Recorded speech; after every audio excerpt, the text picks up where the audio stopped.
नमस्कार स्टूडेंट। आज हम शोध प्रविधि की अगली जो टॉपिक है, जिसमें पिछले क्लास में हमने शोध प्रविधि में पढ़े थे समंकों का संकलन की पद्धतियाँ। हमने पहले पढ़े थे, क्या पढ़े थे उससे पहले हम प्रतिनिधि का चयन पद्धति पढ़े थे, जिसमें से हम जहाँ से हम सूचना प्राप्त कर सकते हैं हम उस प्रतिनिधि का चयन किस तरीके से करेंगे। उसके बाद हम उससे प्राप्त होने वाली जो सूचना है उसका संकलन कैसे करेंगे, जिसमें हमने पढ़ा था संकलन में हमने सबसे पहले इसकी सामग्री संकलन की संकल्पना पढ़े थे, समंग संग्रहण का अर्थ पढ़े थे। उसके बाद आज वर्तमान समय उसका महत्व क्या है, हम उसका संकलन क्यों करते हैं। उसके बाद हमने समंकों के प्रकार पढ़े थे, जिसमें हमने जाना था कि समंक दो प्रकार के होते हैं, जिसमें प्राथमिक समंक और द्वितीयक समंक। प्राथमिक समंक का कहने का मतलब ये है कि जिसमें हम क्या करते हैं, हम डाटा या सूचना क्या करते हैं, व्यक्तिगत तौर पर जाकर क्या करते हैं, व्यक्तियों से ग्रहण करते हैं, व्यक्तियों से पूछते हैं, उसके बारे में जानकारी लेते हैं। द्वितीयक समंक उसे कहते हैं जहाँ क्या होता है, जो डाटा या सूचनाएं हैं जो पहले से प्रकाशित साहित्य है या पहले से उपलब्ध जानकारी है, उसके आधार पर क्या करते हैं, हम जब अनुसंधान कार्य करते हैं तब उसे द्वितीयक समंक या द्वितीयक सूचना या द्वितीयक साधन कहते हैं। प्राथमिक समंक पे हम क्या करते हैं, व्यक्तिगत रूप से जाकर लोगों के साथ सूचना प्राप्त करते हैं और डाटा एकत्रित करते हैं। इससे क्या होता है, इससे फ़ायदा ये होता है कि हमें ज़्यादा विश्वसनीय जानकारी मिलती है। जिसमें हमने प्राथमिक समंक की विभिन्न पद्धतियों के बारे में अध्ययन कर रहे हैं, जिसमें सबसे पहले हमने पढ़ा कि प्रत्यक्ष एवं व्यक्तिगत अनुसंधान, जिसमें अनुसंधानकर्ता क्या करते हैं, व्यक्तिगत तौर पर जाकर क्या करते हैं, जो सूचना देने वाला व्यक्ति है या हमारे जो विषय क्षेत्र फील्ड वर्क है वहाँ पर जाकर क्या करते हैं, हम सूचना एकत्रित करने का कार्य करते हैं, जिसकी हमने क्या करते उपयोगिता हमने जाने, उसके बाद इसके गुण जाने, उसके दोष जाने, और उसके बाद हमें कौन कौन सी सावधानियाँ रखनी चाहिए उसके संबंध में जाने। उसके बाद आते हैं प्राथमिक, जो हम डाटा एकत्रित करते हैं, सूचना एकत्रित करते हैं, उसका दूसरा जो पद्धति है प्राथमिक तौर पर, उसका आता है अप्रत्यक्ष या मौखिक अनुसंधान। अप्रत्यक्ष या मौखिक अनुसंधान पद्धति के अंतर्गत अनुसंधानकर्ता ऐसे व्यक्तियों से सूचना एकत्रित करता है जिसे अन्य व्यक्तियों के संबंध में आवश्यक सूचना जानकारी हो। जैसे कि हम कह सकते हैं गांव का सरपंच है, गांव का सचिव है, ग्राम पंचायत का विशिष्ट व्यक्ति है जो गांव की सारी जानकारियाँ रखती है। उन सभी व्यक्तियों से क्या करते हैं, जब जानकारी एकत्रित करना प्रारंभ करते हैं तब वहाँ पर क्या करते हैं, अप्रत्यक्ष है उसे मौखिक अनुसंधान कहते हैं। जब अनुसंधान क्षेत्र का विस्तृत क्षेत्र अत्यंत विस्तृत होता है और उस समय अनुसंधानकर्ता के लिए संभव नहीं होता कि वो सभी संबंधित व्यक्तियों से जाकर क्या करे, सूचना प्राप्त कर सके, अतः वह ऐसे व्यक्तियों से सूचना एकत्रित कर लेते हैं जिससे अन्य व्यक्तियों के संबंध में सभी जानकारी हो। तब हम उसे क्या कहा जाते हैं, उसे मौखिक अनुसंधान या अप्रत्यक्ष अनुसंधान पद्धति कहते हैं, सूचना एकत्रित करने का पद्धति कहते हैं।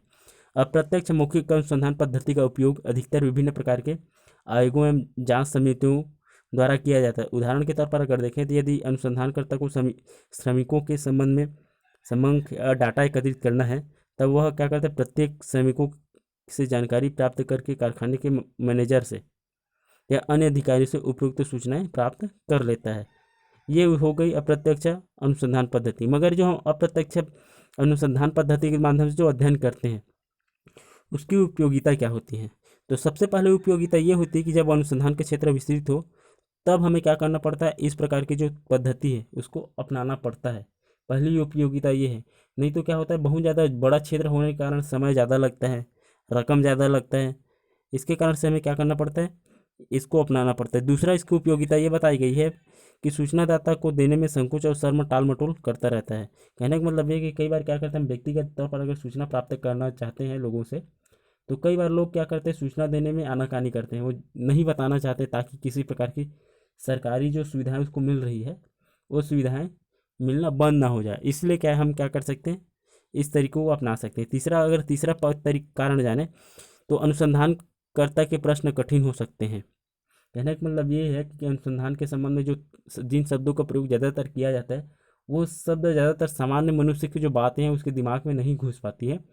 इसके कारण से कई बार क्या, जो सूचना हम प्राप्त करना चाहते हैं संबंधित व्यक्ति से, वो सूचना प्राप्त नहीं कर पाते। इसीलिए भी क्या किया जाता है, इस प्रकार की प्रक्रिया को अपनाया जाता है ताकि हम क्या कर सकें, जो विशिष्ट व्यक्ति जो समस्त जानकारी रखता है उसके संबंध में, उससे हम फिर क्या करते हैं, डाटा एकत्रित करना प्रारंभ कर देते हैं।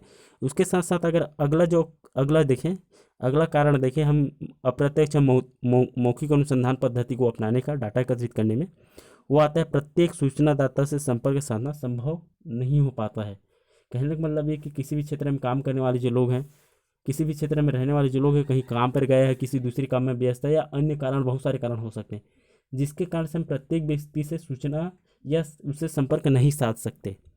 अब संपर्क नहीं साध सकते और अपने हमें समय में क्या करना, अपने काम को भी निपटाना है। तो इसके लिए हम क्या करते हैं, कई बार गांव में अगर जाते हैं तो उस गांव की जो सरपंच है, पंच है, आशा वर्कर है, सचिव है, इन सभी के साथ क्या करते हैं, मिलकर क्या करते हैं, सूचना एकत्रित करते हैं। क्योंकि इन सभी के पास एक तो पहले से सूचना मौजूद होती है, क्योंकि हर साल इनके माध्यम से क्या किया जाता है, गांव का सर्वे कराया जाता है। और दूसरी, ये गांव में रहते हैं और इन सभी चीज़ों लोगों से चुनाव के समय या दूसरे समय क्या करते रहते हैं, जुड़ते रहते हैं। इसलिए क्या है, इन सभी के पास डाटा इनका होता है। तो इस प्रकार से क्या किया जाता है, अपने जो अनुसंधान कार्य है मौखिक तौर पर भी पूरा किया जा सकता है या डाटा एकत्रित किया जा सकता है। ये हो गए उसकी उपयोगिता या कारण क्या होते होंगे। मगर इस अप्रत्यक्ष मौखिक अनुसंधान का अगर गुण के तौर पर देखें, अगर इसके फायदा देखें, तो सबसे पहले इसमें क्या होते हैं, अनुसंधान की पद्धति में परिश्रम, समय और व्यय तीनों ही कम लगते हैं। इसलिए क्या किया जाता है, इस पद्धति को ज़्यादा बेहतर माना जाता है। दूसरा, इस पद्धति के द्वारा विस्तृत क्षेत्र का अनुसंधान आसानी से किया जा सकता है। तीसरा है, चूंकि कुछ ही सूचनादाताओं की सूचना एकत्र की जाती है, अतः अनुसंधान कार्य कम से कम समय में एवं शीघ्रता से समाप्त हो जाता है। उसके बाद आते हैं, अनुसंधानकर्ता सरलता से अपने कार्य कर लेता है। उसके साथ साथ अगर अगला फायदा देखें, यहाँ व्यक्तिगत ढंग से सूचनाएं प्राप्त करना कठिन होता है, और वहाँ वहाँ यह पद्धति बड़ी उपयोगी होती है। कहने का मतलब है कि जहाँ हमें लगता है कि व्यक्तियों से 1 to 1 जाकर मिलना बेहतर या अच्छा नहीं होगा, या हम उससे पूछ नहीं सकते हैं जाकर, वहाँ पर क्या किया जाता है, एक इस पद्धति को बेहतर माना जाता है। उसके साथ साथ इसमें संधानकर्ता के व्यक्तिगत पक्षपात का प्रभाव बहुत कम होता है। कहने का मतलब ये अगर हम एक प्रतिष्ठित व्यक्ति से अगर जानकारी प्राप्त कर रहे हैं, तो हम अपने आधार पर सूचना उससे प्राप्त नहीं कर सकते। जो वास्तविक जानकारी है उसी जानकारी को हम लेंगे। उसके बाद आता है, समस्याओं का विवेचन अच्छी तरीके से हो जाता है। कहने का मतलब ये कि जब हम एक जगह बैठ कर क्या करते हैं, एक व्यक्ति से सूचना प्राप्त करना प्रारंभ करते हैं, तो जो समस्या व्याप्त है उस समाज में, उस समस्या को आसानी से परख सकते हैं, जान सकते हैं, उसके संबंध में निर्णय ले सकते हैं। ये तो होगा उसका गुण। मगर ये कहने का मतलब ये कि जो अप्रत्यक्ष मौखिक पद्धति है उसमें कुछ गुण बताए गए हैं, तो इसके आधार पर ये नहीं कह सकते कि ये जो पद्धति है सर्वथा बेहतर है। इसमें भी कुछ दोष बताई गई है, जिसमें सबसे पहला दोष इसमें ये बताया गया है कि इस पद्धति में सूचनाएं सूचनादाताओं के प्रत्यक्ष रूप से एकत्र नहीं होती, अतः इसमें जो शुद्धता है, जो वास्तविक जानकारी है, उसकी कम होने की संभावना बनी रहती है। दूसरी दोष इसमें यह कि अनुसंधान के वास्तविक पक्षों से संपर्क टूट जाता है। कहने का मतलब ये कि हमें जिन लोगों से जानकारी प्राप्त करना चाहिए, उन लोगों से के साथ हमारा संपर्क नहीं होता, उसके कारण से विश्वसनीय जानकारी हमें मिल पाने का ऐसा संभावना करना बहुत मुश्किल है। उसके बाद ये भी है कि इस पद्धति में यह भी संभव है कि सूचना देने वाला पक्षपात सूचना दे रहा हो। कहने का मतलब ये कि गाँव में कई बार क्या होता है, हर व्यक्ति का हर दूसरे व्यक्ति से नहीं जमता, या समाज में हर व्यक्ति का हर दूसरे व्यक्ति से नहीं जमता, तो कई बार क्या कर सकता है, दुश्मनी के कारण या अन्य कारणों से क्या कर सकता है, गलत सलत जानकारी भी दे सकता है। इससे फिर क्या होता है, हमारी जो हम अनुसंधान कार्य करेंगे वो सही नहीं हो पाएगा।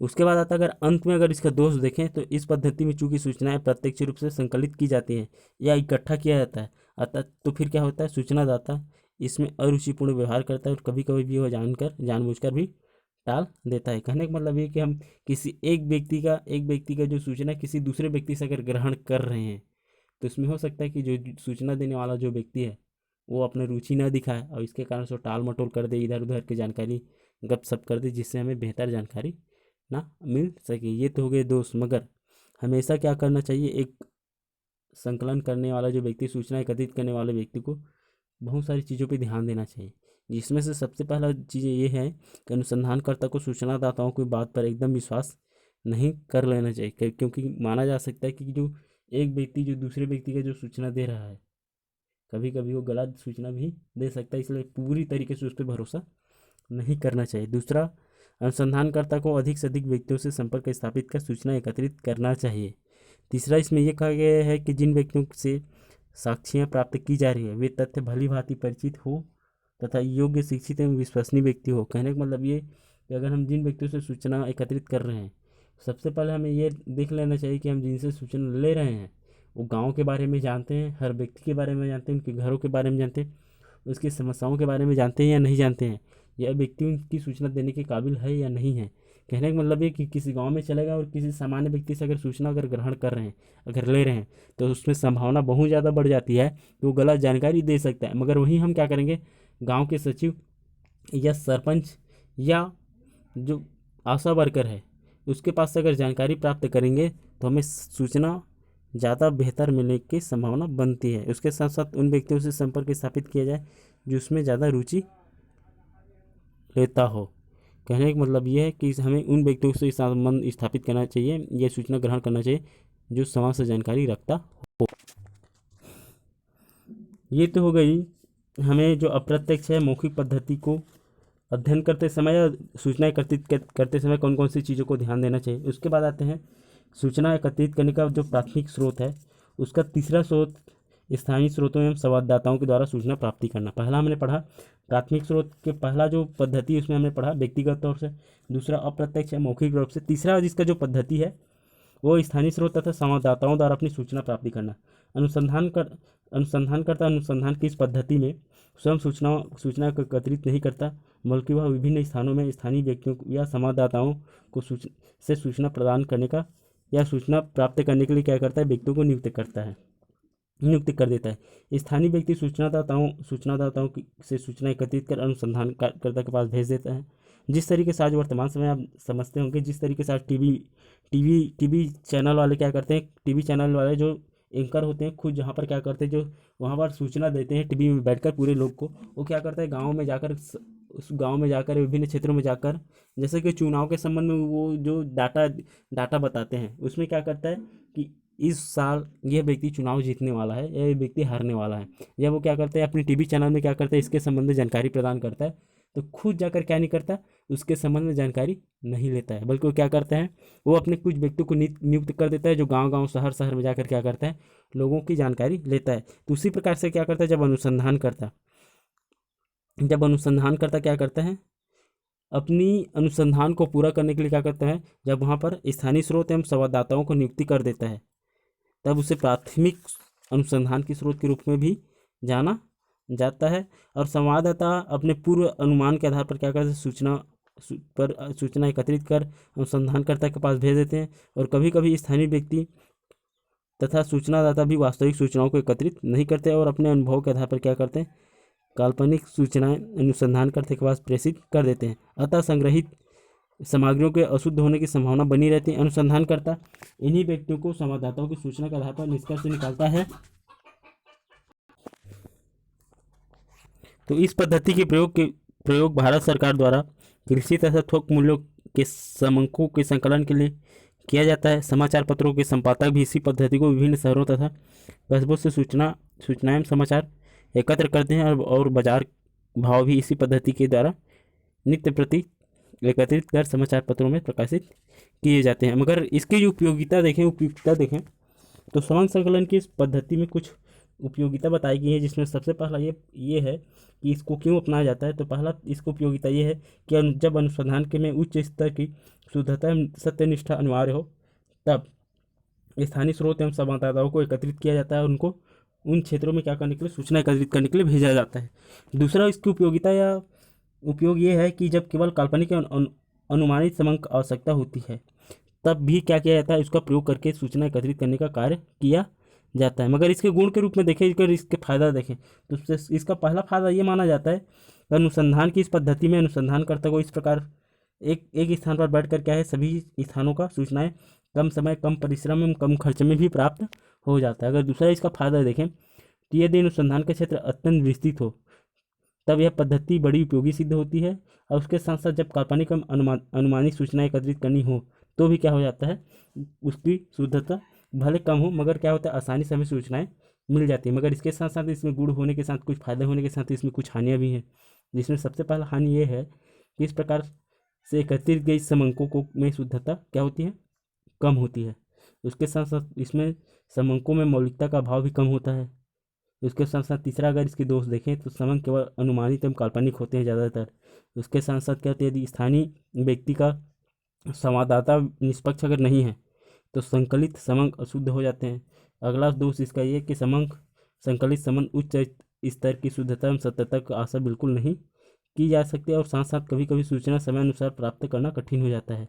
अतः कहा जा सकता है कि जो स्थानीय स्रोत एवं संवाददाताओं द्वारा सूचना प्राप्त किया जाता है वो कभी कभी गलत भी तरीके से क्या किया जा सकता है, इंटरप्रेट किया जा सकता है, सूचना एकत्रित किया जा सकते हैं। मगर इसकी सूचना को एकत्रित करते समय हमेशा सूचनादाताओं को कुछ सावधानियां बरतनी आवश्यक हो जाती हैं, नहीं तो सही तरीके से सूचना हमें नहीं प्राप्त हो पाता। इसमें पहली सावधानी हमें ये बरतनी चाहिए, अगर सूचना एकत्रित कर रहे हैं तो हमें उन्हीं व्यक्तियों का संवाददाताओं को नियुक्त किया जाना चाहिए जो निष्पक्ष हो।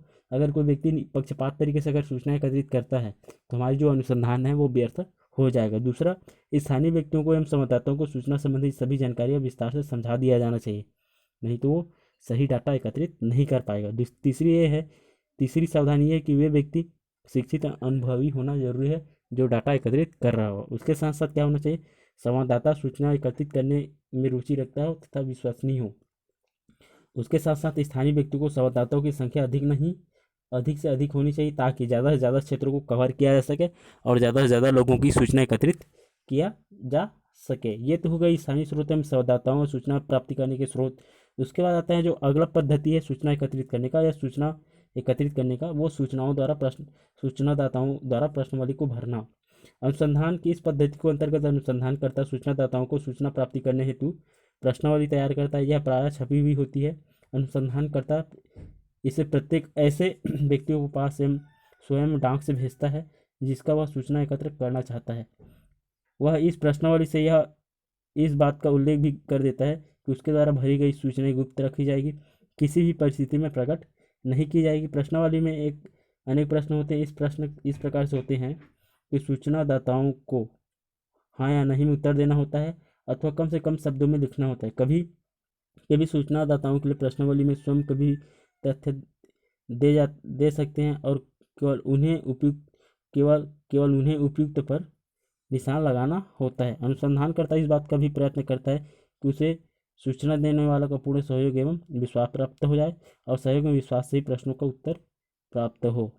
कहने का मतलब ये कि इस प्रकार की जो सूचना है उसमें क्या किया जाता है, एक प्रश्नों की सूची तैयार कर दिया जाता है और उसको क्या कर दिया जाता है, सूचनादाता के पास भेज दिया जाता है। इसमें सूचनादाता और सूचना ग्रहण करने वाला दोनों का आमने सामने होना जरूरी नहीं होता है और डाक द्वारा भेज कर क्या किया जाता है, उससे सूचना प्राप्त कर लिया जाता है। मगर इसका अगर उपयोगिता अगर देखें, प्रश्नावली की उपयोगिता अगर देखें तो इसका उपयोग क्यों किया जाता है, तो पहला कारण इसमें यह बताया जाता है कि यदि अनुसंधान क्षेत्र बहुत बड़ा है तो क्या सूचनादाता हर व्यक्ति के पास नहीं पहुंच सकता, इसलिए क्या करता है, यह क्षेत्र बहुत बड़ा होने के कारण क्या है वहाँ पर नहीं पहुँच सकता, तो उसके कारण क्या करता है वो प्रश्नावली का तैयार करके उसको भेज देता है। दूसरा, सूचनादाता अगर शिक्षित एवं समझदार हो तो भी क्या किया जाता है, प्रश्नावली का उपयोग किया जाता है ताकि जो अपने अनुसंधान है उसे आसानी से जल्दी से पूरा किया जा सके। मगर इसके क्या है, कुछ उपयोगिता होने के साथ साथ इसमें कुछ गुण भी है जिससे फ़ायदा होता है। तो सबसे पहला फ़ायदा इसमें ये पाया जाता है कि इस पद्धति से अनुसंधान में समय, श्रम और धन की बचत होती, क्योंकि आसानी से हम क्या कर सकते हैं, बहुत बड़े क्षेत्रों को कवर कर सकते हैं। उसके साथ दूसरी फायदा ये होती है कि इस प्रकार की संकलित की गई सूचनाएं शुद्ध एवं सत्य होती है क्योंकि ये सूचनादाताओं पर स्वयं द्वारा भरी जाती है। तीसरी इसका फायदा ये है कि यह पद्धति विस्तृत क्षेत्र में अनुसंधान हेतु बड़ी उपयुक्त सिद्ध होती है। इससे क्या होता है, अगर हम क्या करते हैं किसी क्षेत्र में अगर आसानी से नहीं पहुंच पा रहे तो हम क्या कर सकते हैं, डाक के माध्यम से इस सूचना प्राप्त कर सकते हैं। मगर कुछ इसमें फ़ायदा होने के साथ साथ इसमें कुछ दोष भी बताई गई हैं जिस पे ध्यान देना जरूरी होता है। इस पद्धति द्वारा अशिक्षित व्यक्तियों से सूचना एकत्र करना मुश्किल हो जाता है क्योंकि इसमें क्या लिखने वाली काम होती है, टिक लगाने या पढ़ने वाली काम होती है, इसलिए हम अशिक्षित व्यक्तियों से सूचना प्राप्त नहीं कर सकते। दूसरा दोष इसमें यह है कि प्रश्नावली को सूचनादाता पूरी तरीके से नहीं समझ पाते हैं। तीसरा इसमें दोष इसमें यह होता है, सूचनादाताओं में प्रश्नावली के प्रति रुचि होती है, वे इसे टालना चाहते हैं। तीसरी इसमें यह होता है कि प्रश्नावली में थोड़ी सी जटिलता होने पर भी सारे निष्कर्ष अशुद्ध हो जाते हैं। उसके साथ साथ अगला दोष इसमें ये बताया गया, ये पद्धति लोचदार नहीं होती क्योंकि अपर्याप्त सूचना प्राप्त होने से पर पूरक प्रश्नों का पूछना असंभव हो जाता है। उसके साथ साथ प्रश्नावली का सही उत्तर देने में सूचनादाता हिचकते हैं क्योंकि उन्हें डर होता है कि कहीं उनके द्वारा दी गई सूचना प्रकट हो जाए तो फिर क्या हो सकता है, उससे जो सरकार द्वारा सुविधाएं मिल रही है कहीं ख़त्म ना कर दिया जाए। और अधिकांश प्रेषित प्रश्नावली का उत्तर प्राप्त नहीं होते। और एक अनुमान के अनुसार से कुल प्रेषित प्रश्नावली में से 15 में से 20% तक ही उत्तर आ पाते हैं। इसके कारण से क्या होते हैं, हमें जो जानकारी प्राप्त करनी होती है वो जानकारी हमें क्या होती है, जो जानकारी हमें प्राप्त करनी होती है वो आसानी से हमें नहीं मिल पाता है। इसीलिए क्या है, इसके बहुत सारे दोष भी बताए, मगर अगर क्या है, हर जो विषय होता है उसके कुछ गुण एवं कुछ दोष होते हैं, मगर क्या है, हम किसी भी प्रकार का अगर डाटा एकत्रित करते हैं तो इसके लिए हमें क्या करना चाहिए, हमें सावधानी बरतनी आवश्यक हो जाती है। बिना सावधानी के हम अपने उद्देश्यों को पूरा नहीं कर सकते हैं। तो इसके लिए कुछ सावधानियां भी अपनाई जानी चाहिए, जिसमें सबसे पहले सावधानी ये है कि इस पद्धति द्वारा सूचना एकत्र करने में अनुसंधानकर्ता को क्या है, कुछ सावधानी बरतनी जरूरी होती है। सबसे पहला सावधानी ये है कि प्रश्न छोटे एवं सरल और स्पष्ट होने चाहिए, ताकि जो सूचना देने वाले हैं उसे आसानी से समझ आ जाए। उसके साथ साथ जो प्रश्नावली अत्यधिक विनम्र भाषा में हो, ताकि जो सूचना देने वाला है वो सही तरीके से सूचना दे सकें। उसके साथ साथ सूच अनुसंधानकर्ता को यह भी प्रयास करना चाहिए कि सूचनादाताओं का सहयोग एवं विश्वास आसानी से प्राप्त किया जा सके। उसके साथ साथ तत्कालिक उत्तर प्राप्त हेतु आवश्यक टिकट युक्त पता लिफाफा भी संलग्न कर देना चाहिए, ताकि जो अनुसंधान करता है वो आसानी से क्या कर सके, अपनी सूचनाओं को वापस भेज सके। ये हो गए चौथा प्रकार का जो सूचना प्राप्त करने का प्राथमिक जो समंग प्राप्त करने का जो तरीका सूचनाओं क्या है, सूचनादाताओं प्रश्नावली को भरना। उसके बाद आता है एक, ये तो हो गए प्रश्नावली के माध्यम से क्या करना, प्रश्नावली के माध्यम से सूचना एकत्रित करना। उसके बाद आते हैं जो एक सूचना वाली प्रश्नावली जो तैयार किया जाता है, प्रश्नावली तैयार किया जाता है, उसका गुण क्या होता है, किस तरीके से हमें प्रश्नावली तैयार करना चाहिए। अगर हम किसी व्यक्ति से क्या कर रहे हैं, प्रश्नावली के माध्यम से अगर सूचना एकत्रित कर रहे हैं, तो कौन सा ऐसे तरीका जिसके माध्यम से हम बेहतर प्रश्नावली बनाकर क्या कर सकें, लोगों को अपनी ओर आकर्षित कर सकें और उससे ज़्यादा बेहतर जानकारी प्राप्त कर सकें। तो उसमें सबसे पहला माना जाता है कि अगर हम प्रश्नावली अगर तैयार कर रहे हैं और हम चाहते हैं कि सूचना हमें तत्काल मिल जाए, तो हमें पहले सबसे पहले बात ये ध्यान देना चाहिए कि प्रश्नावली सरल एवं संक्षिप्त और स्पष्ट होना चाहिए, ताकि जो सूचना देने वाला व्यक्ति हमें आसानी से सूचना दे सके। उसके साथ साथ प्रश्नों की संख्या भी क्या होनी चाहिए, कम होना चाहिए। उसके साथ साथ क्या है, इस प्रकार जो प्रश्नावली इस प्रकार से हो कि उसका उत्तर कम से कम शब्दों में दिया जा सके। चौथा चीज़ इसमें ये ध्यान देना चाहिए कि प्रश्नों का उत्तर हाँ या ना में ही होना चाहिए, अथवा या उसमें चिन्ह लगाने वाला होना चाहिए, तभी हम बेहतर सूचना प्राप्त कर सकते हैं। केवल अनुसंधान से संबंधित होना चाहिए। प्रश्नों की भाषा आकर्षक एवं विनम्र एवं प्रभावशाली होना चाहिए। कोई भी प्रश्न ऐसा ना हो जो सूचनादाता के आत्मसम्मान को क्या है, धक्का पहुंचाता हो। उसके साथ साथ कुछ प्रश्न अन्य प्रश्नों की सत्यता को प्रमाणित करने वाला हो। उसके साथ साथ प्रश्न जैसे कि अन्य अन्य प्रश्नों को प्रमाणित करने वाला हो, कहने का मतलब ये कि जैसे कि उसके घर की जनसंख्या कितनी है, अगर उसको जानना है। अगर घर की आर्थिक अर्थव्यवस्था को अगर आधार पर देखें, आर्थिक अर्थव्यवस्था कमाई कितनी है, क्या उसकी परिवार उसकी आर्थिक अर्थ में चल पाता है या नहीं चल पाता है, अगर उसकी सत्यता जानना है, तो सबसे पहले हम क्या करेंगे कि घर में परिवार में कितने लोग हैं, कितने पुरुष हैं, कितनी महिला हैं, कितने 18 से ऊपर हैं जो काम करते हैं, 20 से ऊपर जो काम करने वाले, कितने बच्चे हैं, कितने लोग घर में रहते हैं। इन सभी जानकारी अगर प्राप्त करते हैं तो हम क्या कर सकते हैं, जो स्पष्ट जानकारी है, एग्जैक्ट जानकारी है, उसे प्राप्त कर सकते हो। तो इस प्रकार से हमें क्या करना चाहिए, हमें प्रश्नावली तैयार करते समय उन चीज़ों को ध्यान देना चाहिए, जिससे हम क्या कर सकें, बेहतर तरीके से जानकारी प्राप्त कर सकें। ये तो हो गई डाटा एकत्रित करने का 4 पद्धति, जिसके माध्यम से आप सूचना प्राप्त कर सकते हैं। उसके बाद हम जो डाटा एकत्रित करने का जो अगला पद्धति है उसको अगले क्लास में पढ़ेंगे।